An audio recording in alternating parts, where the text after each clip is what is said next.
الحمد لله الذي أرسل رسوله بالهدى ودين الحق ليظهره على الدين كله فجعله شاهدا ومبشرا ونذيرا وداعيا إلى الله بإذنه وسراجا منيرا وجعل فيه أسوة حسنة لمن كان يرجو الله واليوم الآخر وذكر الله كثيرا اللهم صل وسلم وبارك عليه وعلى آله وصحبه ومن تبعهم بإحسان إلى يوم الدين وفجر لهم ينابيع الرحمة والرضوان تفجيرا أما بعد فأعوذ بالله من الشيطان الرجيم بسم الله الرحمن الرحيم يا أيها النبي قل لأزواجك وبناتك ونساء المؤمنين يدنين عليهن من جلابيبهن ذلك أدنى أن يعرفن فلا يؤذين وَكَانَ اللَّهُ غَفُورًا رَحِيمًا۔ نبی مکرم صلی اللہ علیہ وسلم کی سیرت ہم سب لوگوں کے لیے اسوہ حسنہ ہے۔ آپ کی سیرت، آپ کی زندگی تمام لوگوں کے لیے بہترین نمونہ ہے۔ دنیا میں کامیابی کی ضمانت آقا علیہ الصلاۃ والسلام کی سیرت ہے۔ جو شخص اس فانی اور عارضی زندگی میں کامیاب ہونا چاہتا ہے، کامیابی حاصل کرنا چاہتا ہے، اسے چاہیے کہ وہ سیرت الرسول صلی اللہ علیہ وسلم کا مطالعہ کر لے اور اس کو اپنا لے اور پیارے رسول صلی اللہ علیہ وسلم کی زندگی کو اسوہ حسنہ سمجھ لے، بہترین نمونہ سمجھ لے، تو وہ شخص دنیا کی زندگی میں کامیاب ہو جائے گا، اور آخرت کی کامیابی بھی اسی میں ہے کہ انسان آقا علیہ الصلاۃ والسلام کی اتباع، اطاعت، فرما برداری اور آپ کی سیرت کو سامنے رکھ کر اس کے مطابق زندگی بسر کرے، تو دنیا اور آخرت کی بھلائیاں اور کامیابیاں اسے نصیب ہو جائیں گی۔ نبی اکرم صلی اللہ علیہ وسلم کی سیرت کے حوالہ سے پچھلے دروس میں ہم کچھ پڑھ چکے ہیں۔ آقا علیہ الصلاۃ والسلام کی عمر مبارک 20 سال کی ہوتی ہے، آپ جوان ہو جاتے ہیں۔ تجارت کی غرض سے شام کا سفر، اس کو ہم نے پڑھا۔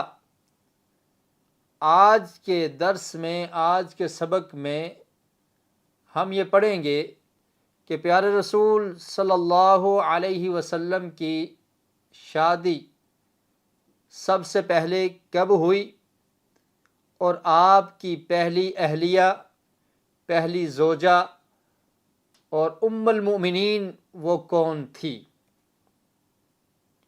اور کس وقت اور کس عمر میں نبی اکرم صلی اللہ علیہ وسلم نے شادی کی۔ پیارے رسول صلی اللہ علیہ وسلم کی عمر جب 25 سال تھی تو آقا علیہ الصلاۃ والسلام نے حضرت خدیجۃ الکبریٰ رضی اللہ تعالی عنہا سے نکاح کا ارادہ کیا اور ان کو پیغام نکاح بھیجا۔ اس شادی سے پہلے سیرت نگاروں نے یہ بات لکھی ہے اور سیرت کی کتابوں میں یہ بات درج ہے کہ پیارے رسول صلی اللہ علیہ وسلم امانت دار سمجھے جاتے تھے، آپ سچے تھے، اور تجارت میں بھی آپ سچائی کو اپناتے تھے،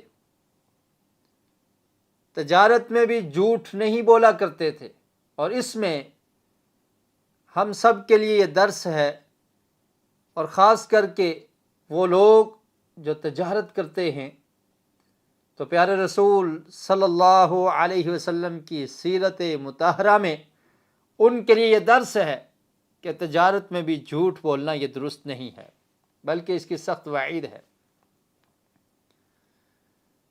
تو پیارے رسول صلی اللہ علیہ وسلم تاجر ہونے کے باوجود امانت دار اور سچائی کو اختیار کرتے تھے۔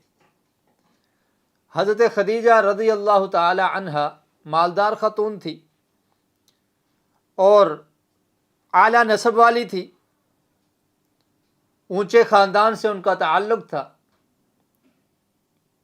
اور آپ تاجرہ تھی، تجارت کیا کرتی تھی، شام کی طرف لوگوں کو بھیجتی اپنا مال دے کر۔ تو آقا علیہ الصلوۃ والسلام نے بھی یہ سفر کیا، اور آپ کے ساتھ حضرت خدیجہ رضی اللہ تعالی عنہ کا غلام میسرہ بھی تھا۔ مختلف سیرت نگاروں نے مختلف باتیں لکھی ہیں۔ تو میسرہ نے جب یہ دیکھا کہ پیارے رسول صلی اللہ علیہ وسلم کی وجہ سے تجارت میں بہت برکت ہوئی اور بہت زیادہ پرافٹ اور منافع ہوا، اور پیارے رسول صلی اللہ علیہ وسلم کا معاملہ کسٹمر کے ساتھ، گاہکوں کے ساتھ کرنا کتنا اچھا انداز اور کتنا اچھا اسلوب تھا، اس نے آ کر حضرت خدیجہ رضی اللہ تعالی عنہا کو یہ بتلایا۔ خدیجہ رضی اللہ تعالی عنہا بہت زیادہ امپریس ہوئی، اور انہوں نے یہ ارادہ کیا کہ وہ آقا علیہ الصلوۃ والسلام سے نکاح کر لیں۔ حضرت خدیجہ مالدار بھی ہیں، اعلیٰ نسب اور اعلیٰ خاندان سے ان کا تعلق ہے، اور اس سے پہلے ان کی شادی ہو چکی تھی لیکن وہ بیوہ تھی۔ 2 آدمیوں سے حضرت خدیجہ کی شادی آقا علیہ الصلوۃ والسلام سے قبل ہو چکی تھی۔ ایک کا نام عتیق بن عائض یا عتیق بن عابد کہا جاتا ہے، اور دوسرے کا نام ابو حالہ۔ ان 2 کے بعد حضرت خدیجہ رضی اللہ تعالی عنہا اب اپنی تجارت میں مشغول تھی۔ اس کے بعد آپ نے شادی نہیں کی تھی۔ قریش کے بڑے بڑے سرداروں نے نکاح کا پیغام بھیجا، لیکن انہوں نے انکار کر دیا۔ اپنی سہیلی نفیسہ کو کہا کہ آپ نبی اکرم صلی اللہ علیہ وسلم سے پوچھئے اس کے متعلق کہ میں آپ سے نکاح کرنا چاہتی ہوں۔ خیر وہ جاتی ہیں، اور آقا علیہ الصلوۃ والسلام کو بتایا جاتا ہے۔ پھر پیارے رسول صلی اللہ علیہ وسلم نے اپنے چچاؤں سے یہ بات کی، اور پھر انہوں نے نکاح کا پیغام، خطبہ بھیجا حضرت خدیجہ رضی اللہ تعالی عنہا کے والد خویلد بن اسد۔ وہ فوت ہو چکے تھے، تو ان کے چچا عمر بن اسد نے خدیجہ یعنی اپنی بھتیجی کا نکاح محمد رسول اللہ صلی اللہ علیہ وسلم سے کر دیا۔ جب یہ نکاح ہوا تو اس وقت نبی اکرم صلی اللہ علیہ وسلم کی عمر مبارک 25 سال تھی، 25 ایئرس، 25 سال آپ کی عمر تھی، اور ام المومنین حضرت خدیجہ رضی اللہ تعالی عنہا کی عمر 40 برس تھی۔ ابن اسحاق رحمۃ اللہ علیہ نے بغیر سند کے یہ بات لکھی ہے کہ اس وقت خدیجہ رضی اللہ تعالی عنہا کی عمر 28 برس تھی، لیکن مشہور بات یہی ہے اور یہی درست معلوم ہوتی ہے کہ خدیجۃ الکبریٰ رضی اللہ تعالی عنہا کی عمر اس وقت 40 سال تھی۔ 40 سال کی عمر میں نبی اکرم صلی اللہ علیہ وسلم سے ان کا نکاح ہو جاتا ہے۔ ذرا بات کو سمجھنے کی کوشش کیجئے۔ بعض لوگ یہ اعتراض کرتے ہیں، آقا علیہ الصلوۃ والسلام کی زیادہ شادیوں پر اعتراض کیا جاتا ہے کہ نعوذ باللہ پیارے رسول صلی اللہ علیہ وسلم عورتوں کو پسند کیا کرتے تھے، اس لیے آپ کی زیادہ شادیاں تھیں، اور آپ نعوذ باللہ عورتوں میں شغف رکھتے تھے، اس لیے آپ نے زیادہ شادیاں کی ہیں۔ یہ بات قطعاً درست نہیں ہے۔ جو شخص عورتوں میں شغف رکھنے والا ہو اور اس کی خواہشات ایسی ہوں تو وہ کسی بیوہ عورت سے شادی نہیں کرتا، بڑی عمر کی عورت سے شادی نہیں کرتا۔ وہ اپنی خواہش کو پورا کرنے کے لیے چھوٹی عمر کی لڑکی کو تلاش کرتا ہے، اور خاص کر کے ایسی عمر میں کہ آقا علیہ الصلوۃ والسلام جوان ہیں اور اعلیٰ قبیلے سے ان کا تعلق ہے، اور ان کے لیے خواتین کی یا عورتوں کی کمی بھی نہیں ہے۔ اس کے باوجود پیارے رسول صلی اللہ علیہ وسلم نے اس عورت کا انتخاب کیا جو آپ کے معاملات میں آپ کی معاون بن گئی، اور ان کی وجہ سے دین اسلام کو کتنا فائدہ ہوا۔ انہوں نے اپنے مال سے فائدہ پہنچایا، اپنے کردار سے دین اسلام کو فائدہ پہنچایا۔ تو مقصد یہ تھا کہ دین اسلام کی اشاعت کے لیے وہ عورت جو فائدہ مند ہو اس سے نکاح کیا، ورنہ یہ مقصد نہیں تھا کہ اپنی خواہشات کو پورا کرنے کے لیے 25 سال کا نوجوان اور 40 سال کی بیوہ عورت سے شادی کرتا ہے۔ جو لوگ خواہشات کی پیروی کرنے والے ہوتے ہیں وہ ایسا نہیں کیا کرتے۔ اور پھر آقا علیہ الصلوۃ والسلام کی سیرت سے ہمیں یہ پتہ چلتا ہے کہ آپ نے جوانی کی عمر میں، اس وقت جب عرب میں خرابیاں تھیں، معاشرے میں بدامنی تھی، معاشرے میں برائیاں، بدکاریاں، زنا اور اس طرح کی چیزیں عام تھی، آقا علیہ الصلوۃ والسلام کی زندگی ایسے تمام عیوب سے اور ایسے تمام گناہوں سے پاک اور مبرہ ہے۔ آپ ابھی نبی بھی نہیں بنے، اس کے باوجود نبوت سے قبل کی زندگی بھی آپ کی پاک ہے۔ آپ نے کبھی کسی گناہ کا ارتکاب نہیں کیا۔ اگر آپ کے دل میں اس طرح سے شہوت کی پرستش ہوتی نعوذ باللہ تو آپ کی سیرت ایسے پاک نہ ہوتی۔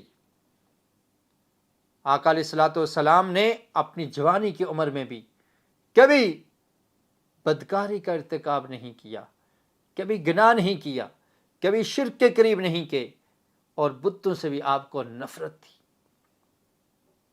تو اللہ رب العالمین نے آپ کی حفاظت کی تھی، کیونکہ اللہ تعالیٰ آپ کو نبوت کا تاج پہنانے والے تھے۔ تو چنانچہ نبی اکرم صلی اللہ علیہ وسلم کی عمر 25 برس ہے، اور خدیجہ رضی اللہ تعالی عنہا کی عمر 40 برس ہے، اور آپ کی ان کے ساتھ شادی ہو جاتی ہے، نکاح ہو جاتا ہے۔ اور اب آقا علیہ الصلوۃ والسلام کی اولاد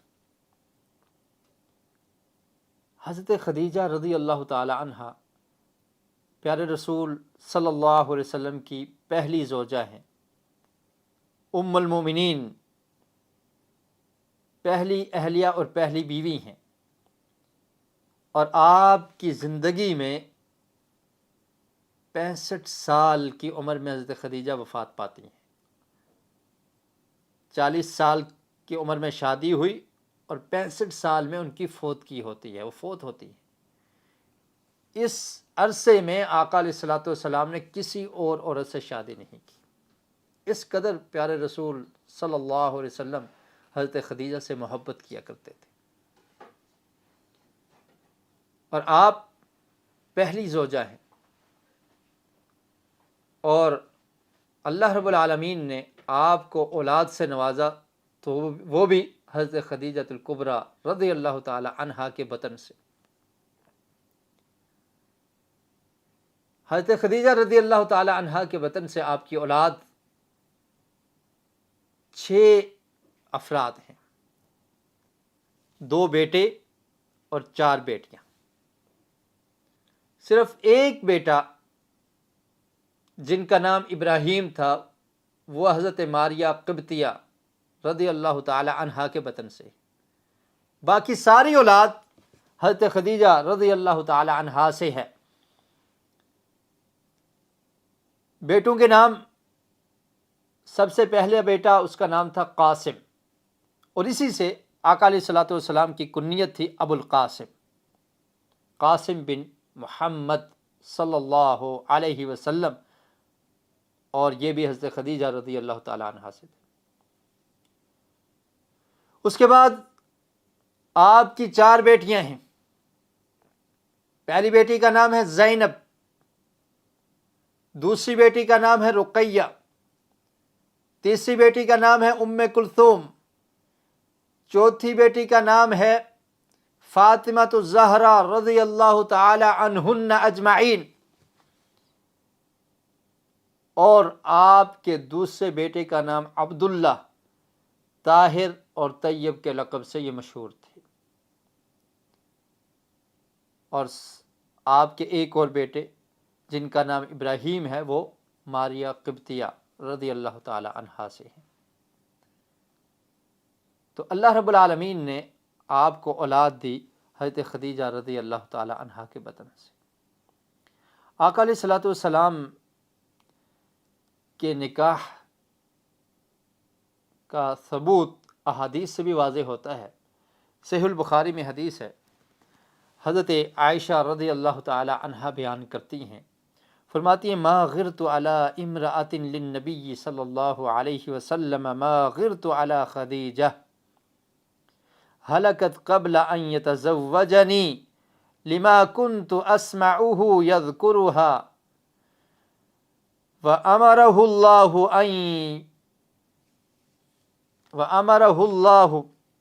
ان يبشرها ببيت من قصب وان كان ليذبح الشاة فيهدي في خلائلها منها ما يسعهن۔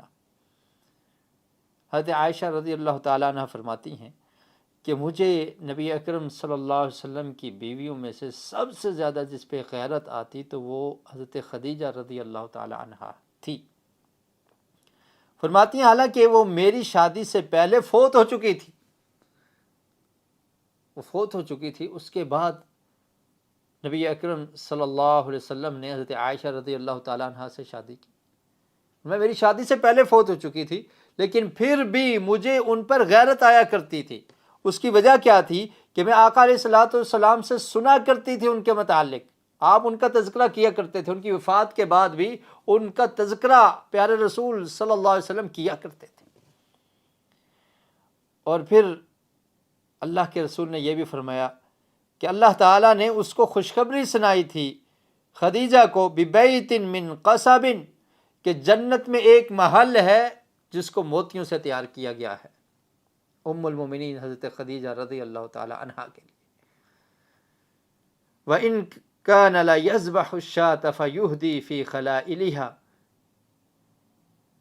اور اگر گھر میں کبھی کھانا پکتا تو آقا علیہ الصلوۃ والسلام کوئی ذبح ہوتا، بکری ذبح کی جاتی تو اس سالن کو پیارے رسول صلی اللہ علیہ وسلم خدیجہ کی سہیلیوں میں تقسیم کیا کرتے تھے، حضرت خدیجہ رضی اللہ تعالیٰ عنہ کی سہیلیوں میں تقسیم کر دیا کرتے۔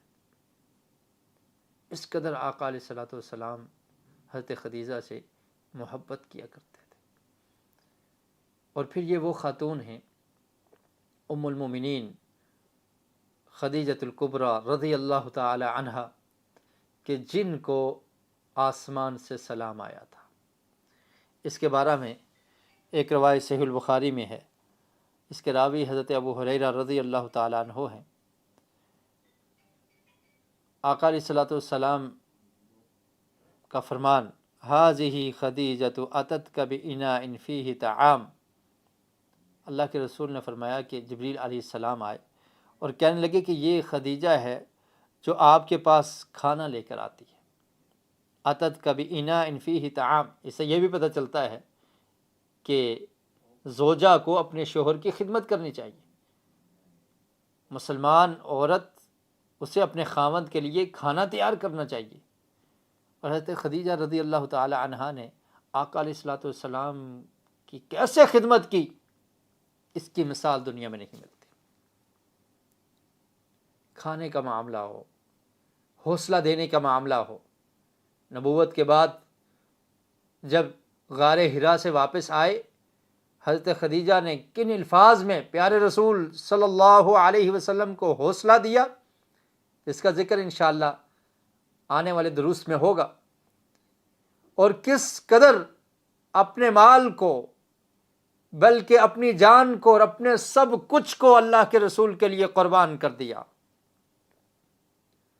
پیارے رسول فرماتے ہیں کہ جبریل علیہ السلام کہتے ہیں کہ یہ خدیجہ ہیں جو آپ کے لیے کھانا لے کر آئی ہیں، او اناء فیہ شراب، یا وہ برتن لے کے آئی ہیں جس میں پینے کی کوئی چیز ہے، فَأَقْرِئْهَا مِن رَبِّهَا السَّلَامُ،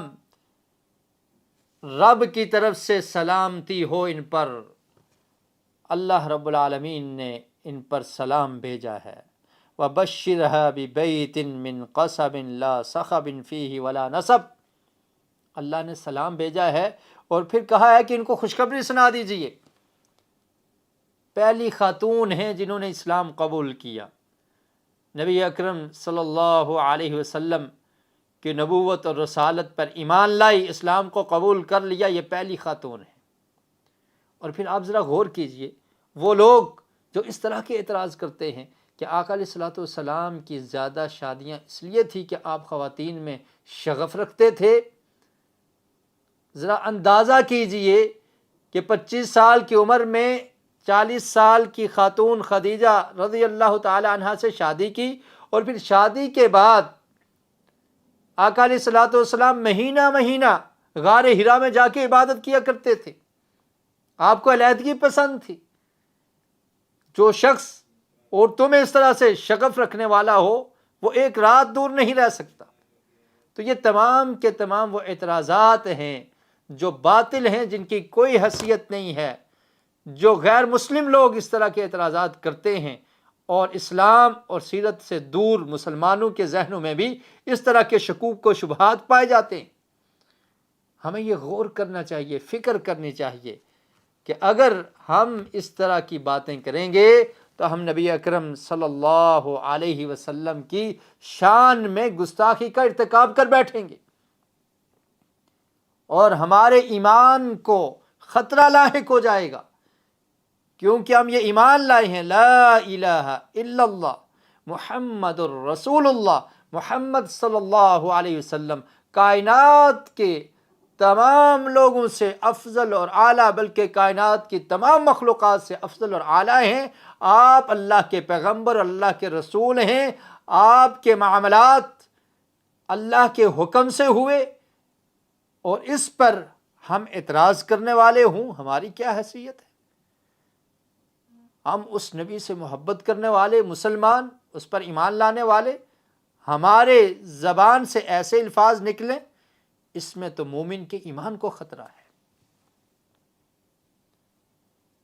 تو پیارے رسول صلی اللہ علیہ وسلم غار حرا میں بھی جا کر عبادت کیا کرتے تھے۔ تو میں عرض یہ کر رہا تھا، صحیح البخاری کی حدیث، اللہ نے سلام بھی بھیجا اور پھر کہا کہ خدیجہ رضی اللہ تعالی عنہا کو خوشخبری سنا دیجیے۔ کس کی؟ ایک محل کی من قصب موتیوں سے جو بنایا گیا ہے، لا صخب فیہ ولا نصب، اس میں کوئی چیخ و پکار نہیں ہوگی، تھکاوٹ نہیں ہوگی، بڑے ہی اطمینان اور سکون ہوگا اس محل میں جو حضرت خدیجہ رضی اللہ تعالی عنہا کے لیے اللہ رب العالمین نے جنت میں تیار کر رکھا ہے۔ تو حضرت خدیجہ رضی اللہ تعالی عنہا سے نبی اکرم صلی اللہ علیہ وسلم کی جو اولاد تھی، 2 بیٹے اور 4 بیٹیاں تھیں۔ یہاں پر کچھ لوگ، بلکہ اہل السنہ والجماعت کا یہ اجماعی موقف ہے کہ وہ اس چیز کو تسلیم کرتے ہیں اور مانتے ہیں، اور اس پر اجماع ہے کہ نبی اکرم صلی اللہ علیہ وسلم کی 4 بیٹیاں تھیں، اور یہ حضرت خدیجہ رضی اللہ تعالی عنہا سے پیدا ہوئی۔ 2 بیٹے اور 4 بیٹیاں تھیں، اس پر اہل السنہ والجماع کا اجماع ہے۔ ابن قدامہ رحمۃ اللہ علیہ نے اور اسی طرح انصاب القریشین میں یہ بات ذکر کی ہے، وَمِمَّا اتَّفَقَ عَلَيْهِ أَهْلُ الْعِلْمِ أَنَّ خَدِيجَةَ أُولَى أَزْوَاجِهِ صلی اللہ علیہ وسلم وقد انجبت منه ذکرین هما القاسم وعبد اللہ الملقب بالطیب والطاہر و4 بنات ہن زینب وام کلثوم ثم فاطمہ ثم رقیہ۔ تو نبی اکرم صلی اللہ علیہ وسلم کی 4 بیٹیاں تھیں اور 2 آپ کے بیٹے تھے۔ ان کی ترتیب سب سے پہلے آپ کے بیٹے ہیں۔ اس ترتیب کو امام ابن عبد البر نے اپنی کتاب الاستیعاب میں ذکر کیا ہے، اور وہ کہتے ہیں والذی تسکن الیہ النفس علی ما تواترت بہ الاخبار ترتیب بنات رسول اللہ صلی اللہ علیہ وسلم ان زینب الاولی ثم الثانیۃ رقیہ ثم الثالثۃ ام کلثوم ثم الرابعۃ فاطمۃ الزہراء۔ بیان کرتے ہیں کہ آپ کی بیٹیوں میں سب سے بڑی جو بیٹی تھی وہ زینب تھی، اور پھر اس کے بعد رقیہ تھی، اور پھر ام کلثوم تھی، اور پھر چوتھے نمبر پہ فاطمۃ الزہراء رضی اللہ تعالی عنہن اجمعین یہ تھی۔ شیعہ میں 2 موقف پائے جاتے ہیں، ایک موقف اہل السنہ کے ساتھ اور اہل السنہ کی حمایت میں ہے، اور شیعہ کی کتب اس بات پر گواہ ہیں کہ وہ اس بات کو تسلیم کرتے ہیں کہ اللہ کے رسول صلی اللہ علیہ وسلم کی 4 بیٹیاں تھیں۔ شیعہ کی ایک کتاب ہے الغیبہ للطوسی، الغیبہ للطوسی، تو اس میں بیان کرتے ہیں امام مہدی کے نائب ان کو سمجھا جاتا ہے شیعہ کے عقائد کے مطابق امام حسین بن روح۔ ان سے پوچھا گیا کم بنات رسول اللہ صلی اللہ علیہ وسلم، کہ اللہ کے رسول کی بیٹیاں کتنی تھیں؟ تو انہوں نے جواب میں کہا فقال 4، 4 تھی۔ قال فأیہن افضل، ان میں سے افضل کون ہیں؟ تو پھر انہوں نے جواب میں کہا کہ فاطمہ وہ افضل ہیں۔ اور اسی طرح شیعہ کی ایک اور کتاب ہے، اس کا نام ہے الخصال، اس میں مذکور ہے کہ ولد لرسول اللہ صلی اللہ علیہ وسلم من خدیجۃ القاسم والطاہر وهو عبد اللہ وام کلثوم ورقیہ وزینب وفاطمہ۔ تو اس میں ان کے نام بھی ذکر کر دیے۔ الخصال یہ کتاب ہے لابن بابویہ القمی کی، اس کا صفحہ نمبر 404 ہے۔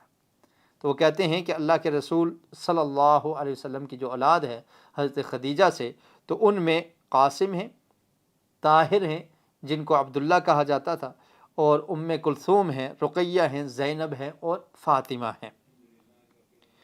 اور اسی طرح ایک اور شیعہ عالم ہیں عبداللہ مامقانی، انہوں نے نبی اکرم صلی اللہ علیہ وسلم کے صاحبزادیوں کا ذکر کرتے ہوئے لکھا ہے کہ وَوُلِدَتْ لَهُ 4 بنات كُلُّهُنَّ أَدْرَكْنَ الْإِسْلَامَ وَهَاجَرْنَ وَهُنَّ زَيْنَبْ وَفَاطِمَةُ وَرُقَيَّةُ وَأُمُّ كُلْثُوم۔ تنقیح المقال، اس میں وہ لکھتے ہیں، کہتے ہیں کہ نبی اکرم صلی اللہ علیہ وسلم کی 4 بیٹیاں ہیں، ان تمام نے اسلام کو پایا ہے اور انہیں ہجرت کی ہے، اور ان کے نام بھی ذکر کیے کہ زینب، رقیہ، ام کلثوم اور فاطمہ ہیں۔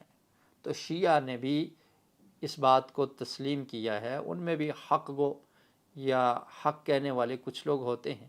بہرحال اس بات میں انہوں نے اس بات کو تسلیم کیا کہ آقا علیہ الصلوۃ والسلام کی 4 بیٹیاں.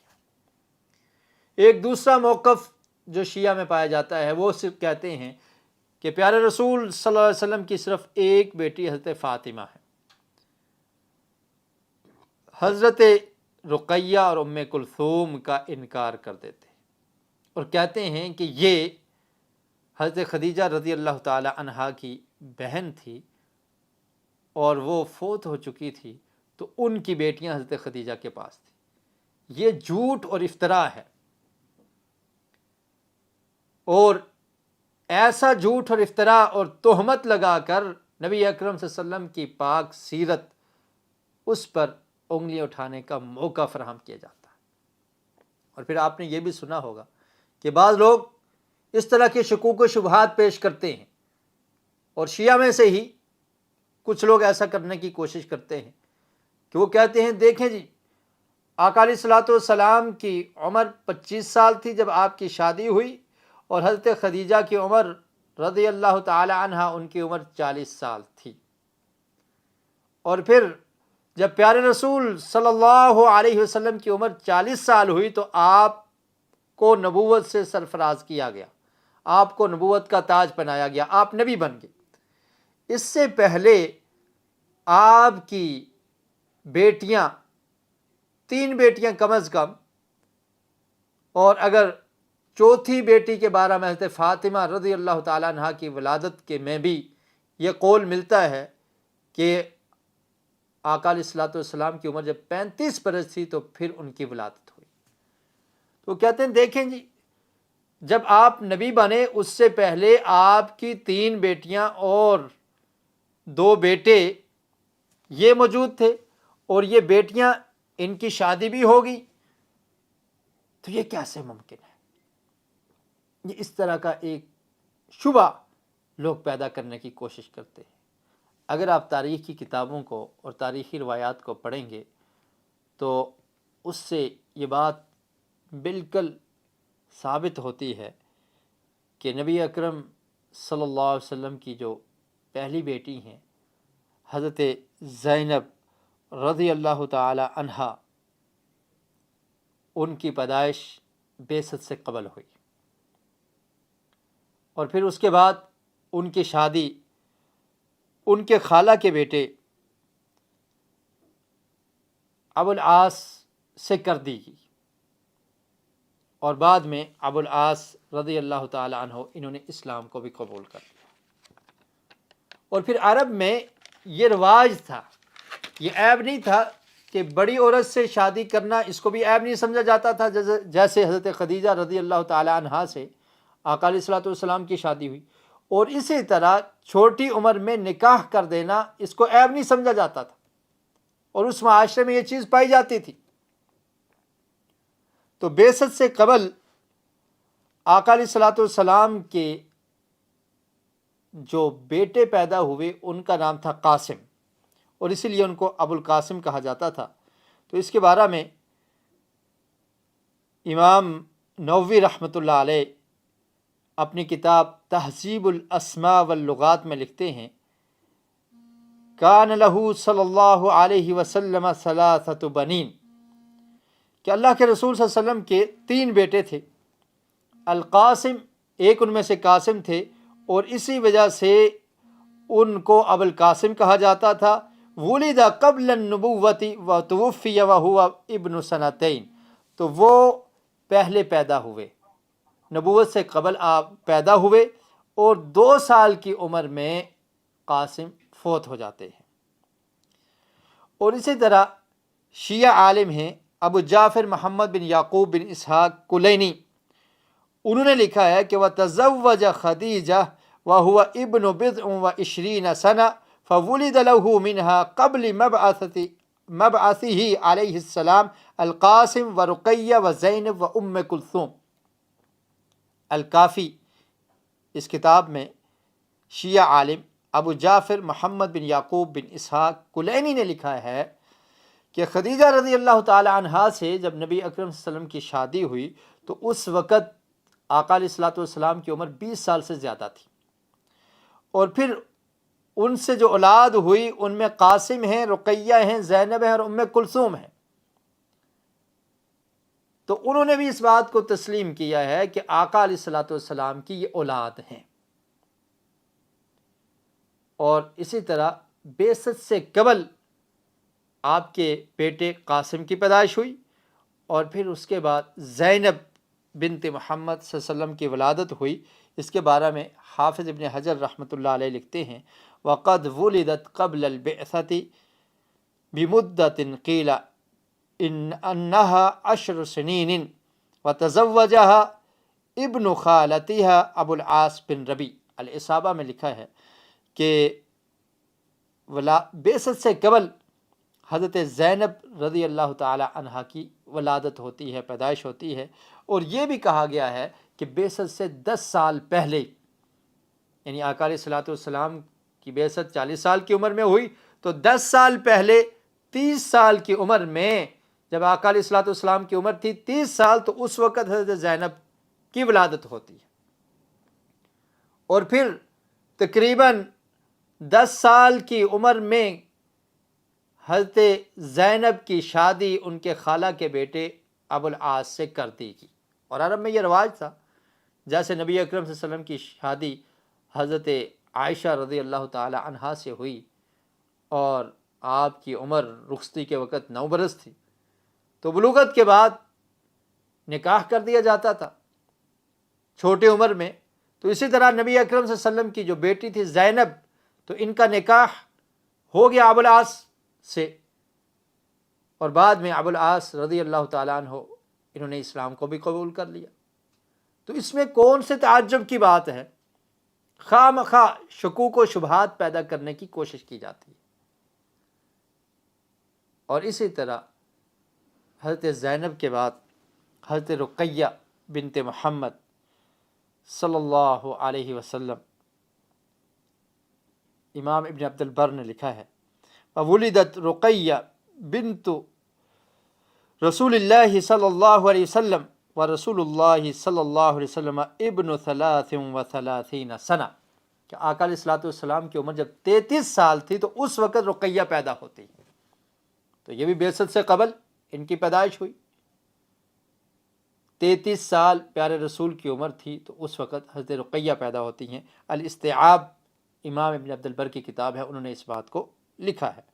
اور اسی طرح ابن الاثیر نے لکھا ہے کہ وَكَانَ رسول اللہ صلی اللہ علیہ وسلم قد زوج ابنته رقیہ من عتبۃ ابن ابی لہب وكانت دون العاشرہ،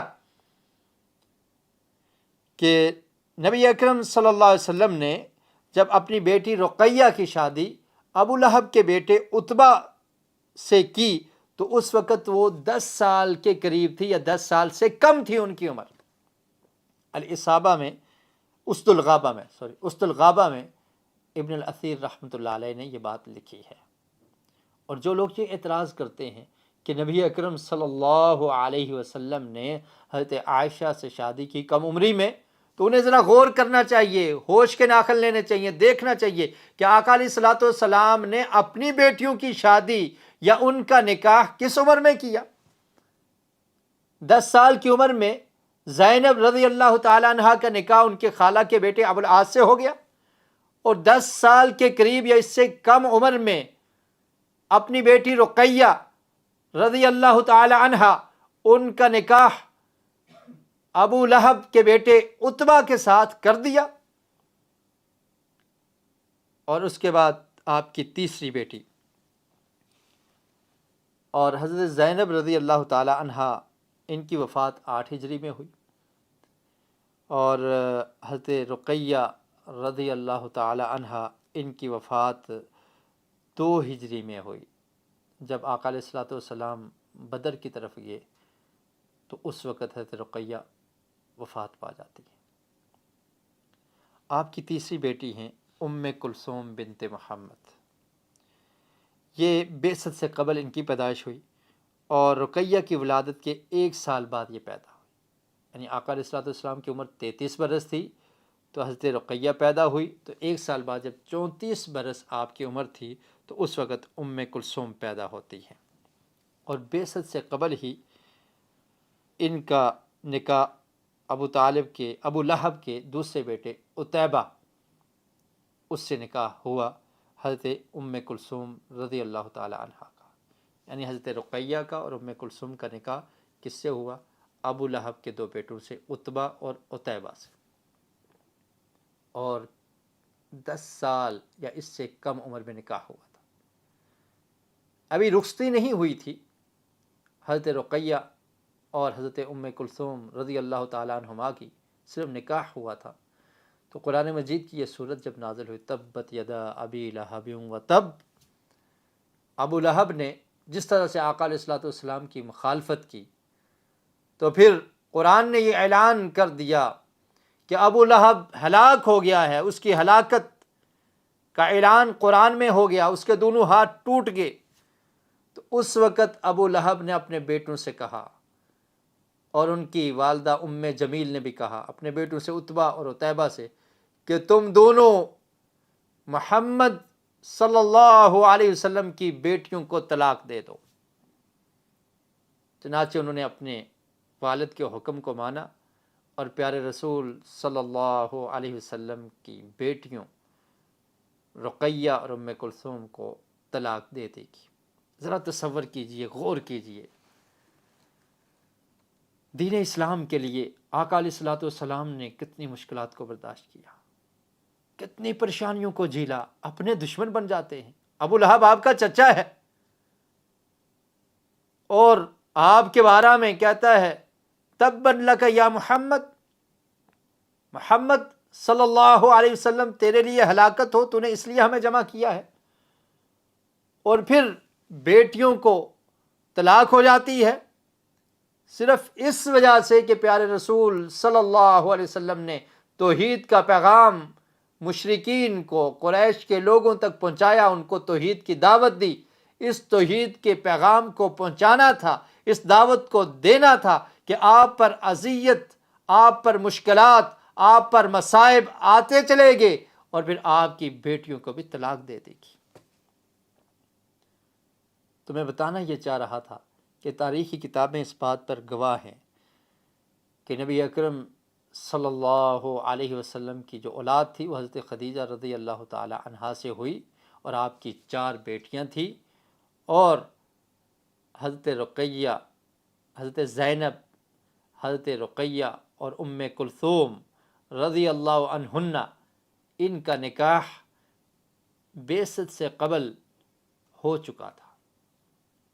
تو اس وقت معاشرے میں عموماً 10 سال یا اس سے کچھ کم عمر میں نکاح کر دیا جاتا تھا، تو اس میں کوئی تعجب کی بات نہیں ہے، اور یہ عرب میں یہ عام روٹین تھی اور یہ معاملہ پایا جاتا تھا۔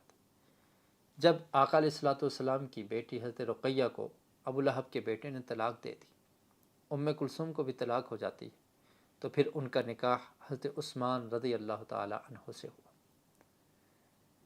رقیہ رضی اللہ تعالی عنہ، ان کی وفات غزوہ بدر والے سال یعنی سن 2 ہجری میں ہو جاتی ہے۔ پیارے رسول اسلام کی سربلندی کے لیے اپنے ساتھیوں کے ساتھ بدر کے مقام پر ہیں، رقیہ مدینہ میں وفات پا جاتی ہیں۔ حضرت عثمان اسی وجہ سے غزوہ بدر میں نہ جا سکے، تو جب آقا علیہ الصلوۃ والسلام واپس آئے، پھر رقیہ کی وفات کے بعد کلثوم رضی اللہ تعالی عنہا سے حضرت عثمان کا نکاح ہو جاتا ہے۔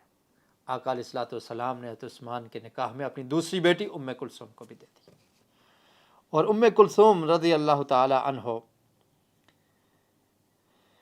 حضرت عثمان کے نکاح میں آ جاتی ہیں، اور اس کے بعد پیارے رسول صلی اللہ علیہ وسلم کی چوتھی بیٹی، ان کا نام ہے حضرت فاطمہ الزہرا رضی اللہ تعالی عنہ۔ اس کے بارے میں بعض نے یہ لکھا ہے کہ جب آقا علیہ الصلوۃ والسلام کی عمر 41 سال تھی اس وقت ان کی ولادت ہوئی، اور کچھ نے لکھا ہے کہ جب پیارے رسول صلی اللہ علیہ وسلم کی عمر 35 برس تھی تو اس وقت ان کی ولادت ہوئی، اور یہی قول راجح ہے۔ فاطمہ الزہرا رضی اللہ تعالی عنہا ہجرت کر کے مدینہ میں آ جاتی ہیں، تو مدینہ میں ان کی شادی حضرت علی رضی اللہ تعالی عنہ سے سن 2 ہجری میں ہوتی ہے۔ 2 ہجری میں ان کا نکاح ہوتا ہے، اور آقا علیہ الصلوۃ والسلام کی جتنی اولاد تھی آپ کی زندگی میں ہی وہ فوت ہو گئی، بیٹے بھی اور 3 بیٹیاں بھی۔ صرف حضرت فاطمہ الزہرا رضی اللہ تعالی عنہا آپ کی وہ صاحبزادی ہیں کہ جو آپ کی وفات کے 6 مہینے کے بعد فوت ہوتی ہیں، باقی آپ کی اولاد آپ کی زندگی میں ہی وفات پا جاتی ہے۔ تو آقا علیہ الصلوۃ والسلام کا نکاح اور شادی حضرت خدیجہ سے، اور اس کے بارے میں جو شکوک و شبہات پائے جاتے تھے ان کو مختصر ہم نے عرض کیا۔ اور آج کا ہمارا دوسرا ٹاپک یہ ہے کہ جب نبی اکرم صلی اللہ علیہ وسلم مکہ میں رہتے تھے نبوت سے قبل، تو آپ کو صادق اور امین کے لقب سے پکارا جاتا تھا۔ عرب کے لوگ بھی آپ کو صادق اور امین کہا کرتے تھے، آپ کی سچائی کے چرچے تھے، آپ کے پاس لوگوں کی امانتیں رکھی جاتی تھی، لوگ اپنی امانتیں آپ کے پاس رکھا کرتے تھے۔ اور پھر پیارے رسول صلی اللہ علیہ وسلم کی اللہ تعالیٰ نے حفاظت کی، تو آپ نے نبوت سے قبل بھی کبھی شرک نہیں کیا، کبھی کوئی بڑا گناہ اس کا ارتکاب نہیں کیا۔ اور اسی طرح عرب معاشرے میں جب لوگ ننگے رہتے تھے اور بیت اللہ کا طواف ننگا کیا کرتے تھے، تو آقا علیہ الصلوۃ والسلام نے ایسا بھی کبھی نہیں کیا۔ اور اسی لیے سن 9 ہجری میں پیارے رسول صلی اللہ علیہ وسلم نے حضرت ابوبکر صدیق رضی اللہ تعالیٰ عنہ سے کہا تھا کہ آپ اعلان کر دیں کہ آج کے بعد بیت اللہ کا طواف ننگا ہو کر کوئی شخص نہیں کرے گا۔ کعبہ کی تعمیر ہو رہی تھی جب پیارے رسول صلی اللہ علیہ وسلم کی عمر 35 برس تھی، اور کعبہ کی تعمیر میں جو لوگ شریک تھے ان میں آقا علیہ الصلوۃ والسلام بھی شریک تھے، آپ بھی اپنے کندھے پر پتھر اٹھا کر لا رہے تھے۔ تو یہ روایت صحیح البخاری میں ہے۔ پیارے رسول صلی اللہ علیہ وسلم کے ساتھ آپ کے چچا عباس تھے۔ جابر بن عبداللہ بیان کرتے ہیں، وہ اس حدیث کے راوی ہیں، کہتے ہیں ان رسول اللہ صلی اللہ علیہ وسلم کان ینقل معهم الحجارہ للکعبۃ وعلیہ ازارہ۔ آپ صلی اللہ علیہ وسلم پتھر اٹھا رہے ہیں اور آپ نے ازار باندھا ہوا ہے۔ فقال له العباس عمہ، تو آپ کے چچا عباس نے کہا یا ابن اخی لو حللت ازارک فجعلت علی منکبیک دون الحجارہ، قال فحلہ فجعلہ علی منکبیہ فسکت مغشیا علی فما رؤی بعد ذلک عریانا۔ تو اس طرح سے اللہ رب العالمین نے آپ کی حفاظت کی تھی، آپ کے سطر کو لوگوں کے سامنے کبھی نہیں کھولا آپ نے، اور کبھی آپ عریاں نہیں ہوئے۔ پتھر اٹھا کے لے کے جا رہے تھے تو آپ کے چچا عباس نے کہا اے میرے بھتیجے، کندھا زخمی ہو جائے گا، تو کیوں نہ ہو کہ آپ ایسا کر لیں کہ اپنے ازار کو، اپنی تہمت کو اپنے کندھے پہ رکھ لو، تو پتھر کی خراش سے آپ کا کندھا محفوظ رہے گا۔ نبی اکرم صلی اللہ علیہ وسلم نے اپنے ازار کو اٹھایا اور یہاں پر رکھ دیا۔ ایسا کرنا ہی تھا کہ آپ بے ہوش ہو کر زمین پر گر گئے، اور پھر جب ہوش میں آئے تو آپ نے فوری فرمایا کہ میرا ازار میرا ازار میرا ازار دیا جائے، تو فوری آپ کا ازار باندھ دیا گیا۔ اس کے بعد پیارے رسول صلی اللہ علیہ وسلم کو کبھی بھی عریاں نہیں دیکھا گیا۔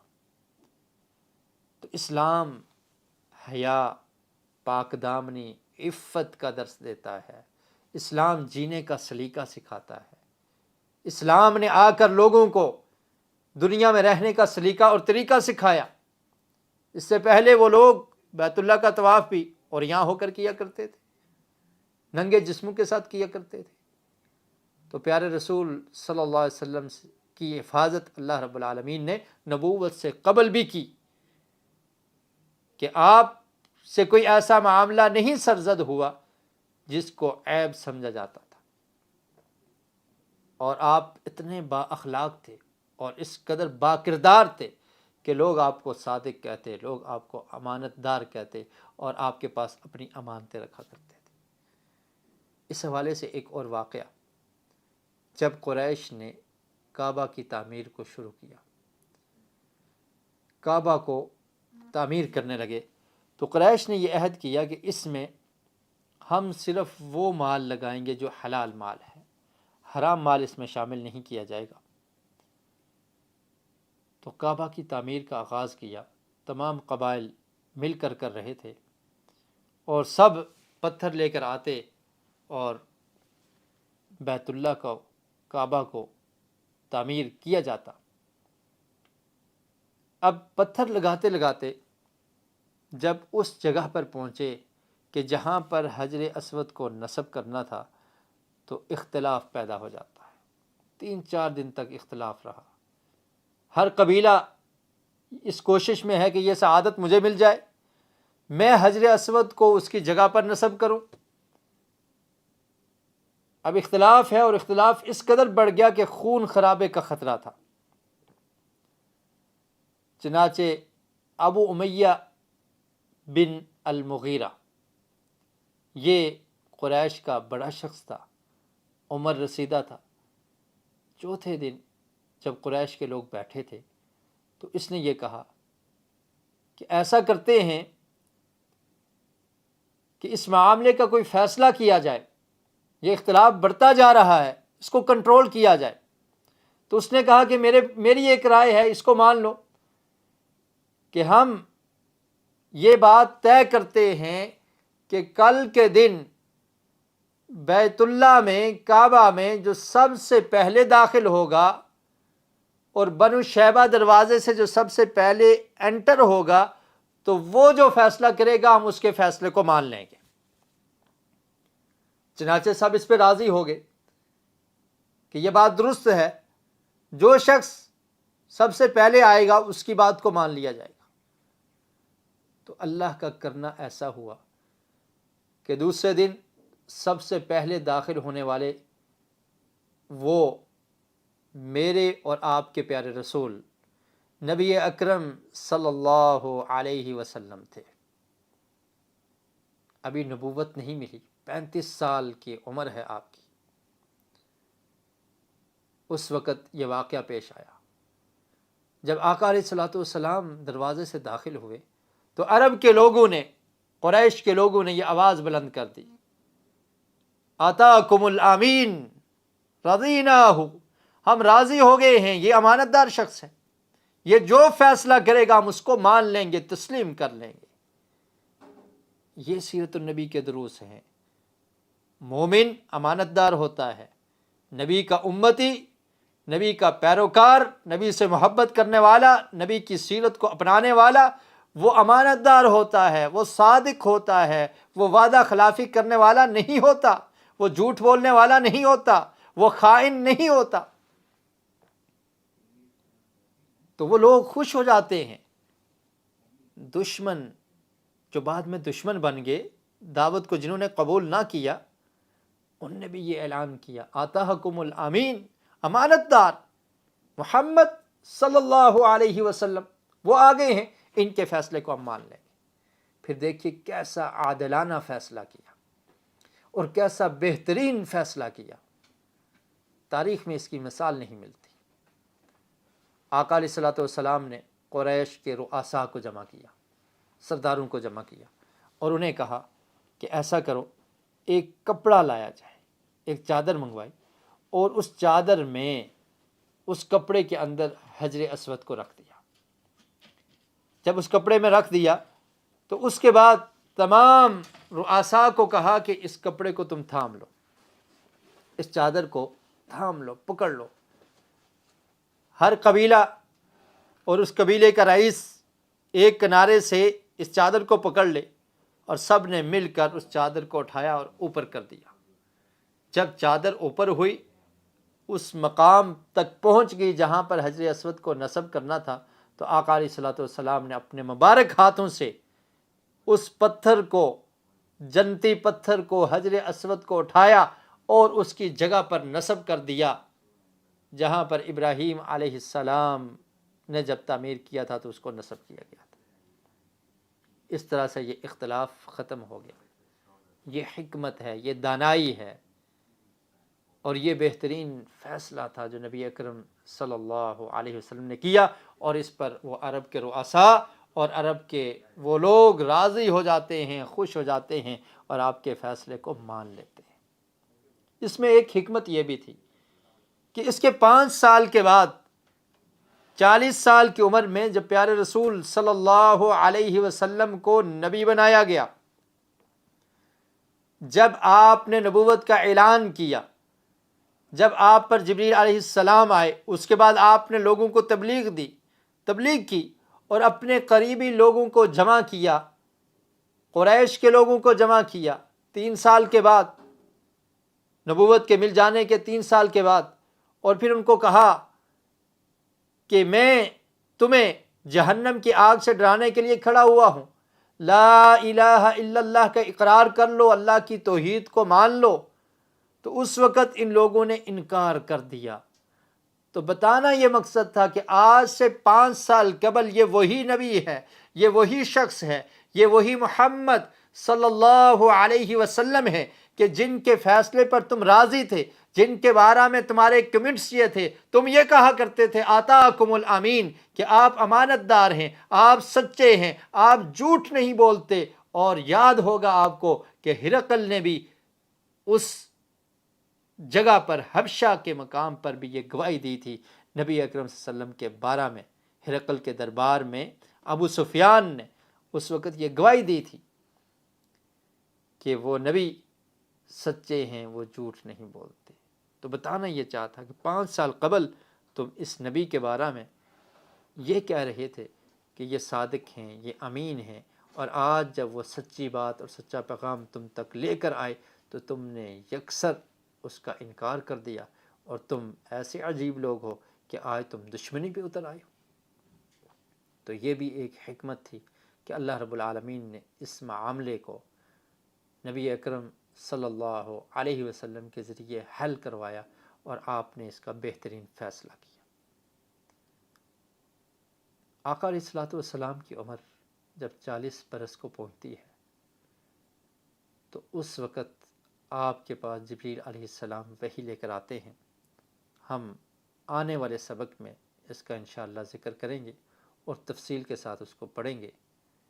ایک بات یہاں پر میں بیان کرنا چاہتا ہوں کہ انسان کی عمر جوں جوں بڑھتی چلی جاتی ہے وہ موت کے قریب ہو جاتا ہے، یا موت اس کے قریب آ جاتی ہے۔ ویسے تو موت کا کوئی پتہ نہیں کہ کس وقت موت کا فرشتہ آئے اور انسان کی روح کو اس کے جسم سے علیحدہ کر دے، انسان ایکسپائر ہو جائے اور انسان کی موت واقع ہو جائے۔ لیکن 40 سال یہ جوانی کی انتہا اور بڑھاپے کی شروعات ہو جاتی ہیں۔ اس کے بعد انسان کا جسم کمزور ہوتا چلا جاتا ہے۔ تو جب 40 سال کو انسان پہنچ جائے تو اسے غور و فکر کرنا چاہیے، اسے سوچنا چاہیے کہ میں نے اپنی زندگی کو کیسے بسر کیا ہے، اور اب جو زندگی کے کچھ سال باقی ہیں ان کو مجھے کیسے بسر کرنا چاہیے۔ اللہ کی نعمتوں کا شکر بھی ادا کرنا چاہیے اور آخرت کی تیاری بھی کرنی چاہیے۔ 40 سال کی عمر کے متعلق سورہ احقاف میں اللہ رب العالمین نے ارشاد فرمایا، سورہ احقاف کی آیت نمبر 15 ہے، فرمایا وَوَصَّيْنَا الْإِنسَانَ بِوَالِدَيْهِ إِحْسَانًا، کہ ہم نے انسان کو یہ حکم دیا ہے کہ وہ اپنے والدین کے ساتھ حسن سلوک کرے۔ حَمَلَتْهُ أُمُّهُ كُرْهًا وَوَضَعَتْهُ كُرْهًا، کہ اس کی ماں نے اس کو بڑی ہی مشکل سے پیدا کیا ہے اور بڑی ہی مشکل سے اس کو اٹھائے رکھا ہے۔ حمل کی مدت 9 ماہ تک اپنے پیٹ میں اٹھا کے رکھنا، کس طرح سے مشکل کو جھیلا اس کی ماں نے، برداشت کیا، اور پھر جب اس کی پیدائش کا وقت تھا کتنا مشکل مرحلہ تھا، اور کتنی ایسی مائیں ہیں کہ وہ اس مرحلے میں اپنی جان کی بازی دے جاتی ہیں، فوت ہو جاتی ہیں۔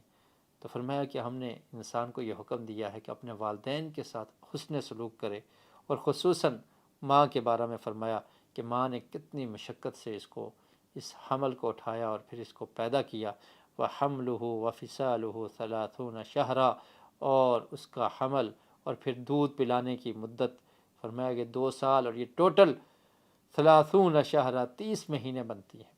تو اس میں حمل کی کم از کم مدت کا بھی ذکر ہے کہ وہ 6 ماہ ہو سکتی ہے، اور دودھ پلانے کی مدت جیسا کہ سورہ بقرہ میں بھی ہے والوالدات یرضعن اولادہن حولین کاملین، کہ 2 سال کی مدت ہے۔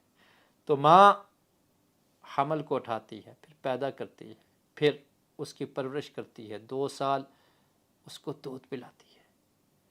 تو یہ احسانات ہیں، اس پر والدین کا شکر کرنا اور ان کی خدمت کرنا یہ انسان کا حق ہے، اور اللہ رب العالمین نے اس کا حکم دیا ہے۔ اور اس کے بعد کیا فرمایا؟ حتی اذا بلغ اشدہ وبلغ 40 سنہ، اس کے بعد انسان جب مضبوط ہو جاتا ہے، جوان ہو جاتا ہے، قوت اور طاقت 30-25 سال جوانی شباب، اور پھر فرمایا جب 40 سال کو پہنچ جاتا ہے تو پھر وہ یہ کہتا ہے، اور اسے یہ کہنا چاہیے قال رب اوزعنی ان اشکر نعمتک التی انعمت علی وعلی والدی وان اعمل صالحا ترضاہ واصلح لی فی ذریتی انی تبت الیک وانی من المسلمین۔ تو 40 سال کا ہو جانے کے بعد اللہ کی نعمتوں پہ شکر کرنا، والدین کے ساتھ حسن سلوک کرنا، اور نیک اعمال کرنا جس سے اللہ تعالیٰ راضی ہو جائے، اور پھر اپنی اولاد کے لیے دعا کرنا، اور توبہ اور استغفار کرنا، اور اسلام پر قائم رہنا۔ قرآن مجید ہمیں اس چیز کا درس دیتا ہے۔ تو اس دعا کو یاد کر لیجئے، ہمیشہ پڑھنی چاہیے، لیکن خاص کر کے جو لوگ 40 سال کی عمر کو پہنچ جاتے ہیں، کیونکہ اللہ تعالیٰ نے یہاں پر ذکر کیا وَبَلَغَ 40 سنہ، 40 سال کی عمر کو پہنچ جاتے ہیں، تو پھر کیا کہنا ہے؟ رَبِّ أَوْزِعْنِي أَنْ أَشْكُرَ نِعْمَتَكَ الَّتِي أَنْعَمْتَ عَلَيَّ، اے میرا رب مجھے توفیق دے دے کہ میں تیری نعمتوں کا شکر ادا کروں جو تو نے مجھے نعمتیں دی ہیں، بچپن سے لے کر اس وقت تک جن نعمتوں کو میں نے استعمال کیا ہے، اللہ مجھے شکر کی توفیق دے دے۔ وَعَلَى وَالِدَيَّ، اور جو تو نے انعامات میرے والدین پر کیے ہیں اس کا بھی میں شکر ادا کروں۔ وَأَنْ أَعْمَلَ صَالِحًا تَرْضَاهُ، اور میں ایسے عمل کروں کہ جن سے تو راضی ہو جائے۔ عمر کم رہ گئی ہے، ایسے نیک عمل کر لوں جن سے تو راضی ہو جائے۔ وَأَصْلِحْ لِي فِي ذُرِّيَّتِي، اللہ تعالیٰ میری اولاد کی بھی اصلاح فرما دے۔ انی تبت الیک، میں تجھ سے توبہ کرتا ہوں، معافی مانگتا ہوں۔ وَإِنِّي مِنَ الْمُسْلِمِينَ، اور میں یہ اعلان کرتا ہوں کہ میں تیرا سچا اور پکا فرما بردار اور مسلمان ہوں۔ تو 40 سال کی عمر جب نبی اکرم صلی اللہ علیہ وسلم کی ہوئی تو آپ کو نبوت کا تاج بنایا گیا۔ اس کا ذکر انشاءاللہ ہم اپنے آنے والے سبق میں کریں گے، اور آج کے سبق کا اختتام ہم اس دعا سے کرتے ہیں۔ اس دعا کو آپ نے یاد کرنا ہے، رب اوزعنی ان اشکر نعمتک التی انعمت علی وعلی والدی وان اعمل صالحا ترضاہ واصلح لی فی ذریتی انی تبت الیک وانی من المسلمین۔ اس دعا کو ہمیشہ پڑھنا چاہیے، اور خاص کر کے وہ لوگ جو 40 سال کی عمر کو پہنچ چکے ہیں یا اس کے قریب ہیں تو انہیں پڑھنا چاہیے۔ اللہ رب العالمین سے دعا ہے کہ اللہ تعالی ہمیں سیرت الرسول صلی اللہ علیہ وسلم کو سمجھنے کی اور اس پر عمل کرنے کی، اور اپنی زندگیوں میں سیرت کو نافذ کرنے کی توفیق نصیب فرمائے۔ وآخر دعوانا ان الحمد للہ رب العالمین۔ سبحانک اللہم وبحمدک، اشہد ان لا الہ الا انت استغفرک واتوب الیک۔